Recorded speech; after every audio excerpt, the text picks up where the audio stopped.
خاموش رہو، صرف خدا ہی تمہارے دل کا بوجھ ہلکا کر سکتا ہے۔ ہم ایسے منافق لوگ ہیں کہ کسی کی تکلیف کو اس کے گناہوں کی سزا سمجھتے ہیں اور اپنی تکلیف کو آزمائش کہتے ہیں۔ ہر وقت اپنا تن اور من صاف رکھو، کیا خبر کب اپنے رب سے ملاقات ہو جائے۔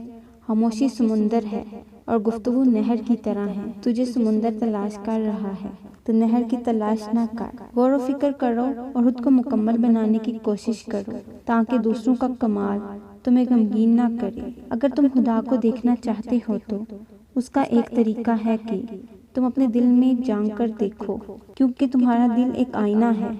اگر یہ بدی سے پاک ہو تو اس میں خدا بھی نظر آ سکتا ہے۔ عاشق کی عید محبوب کا دیدار ہے اور یہ دیدار اسے دنیا میں 2 مرتبہ نصیب ہوتا ہے۔ پہلی بار اس کی میں مرتی ہے اور دوسری بار جب وہ خود مرتا ہے۔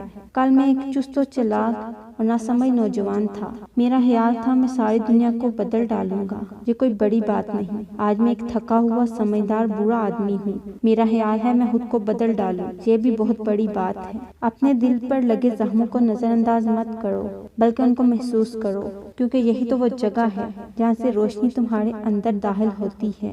اس سے کوئی فرق نہیں پڑتا کہ آپ کتنی زبانیں جانتے ہیں، دل کی زبان جاننا آپ کو اہل اور قیمتی بناتا ہے۔ جو شخص اچھا لگے اس سے کم ملو اور جو بہت اچھا لگے اسے بس دیکھا کرو۔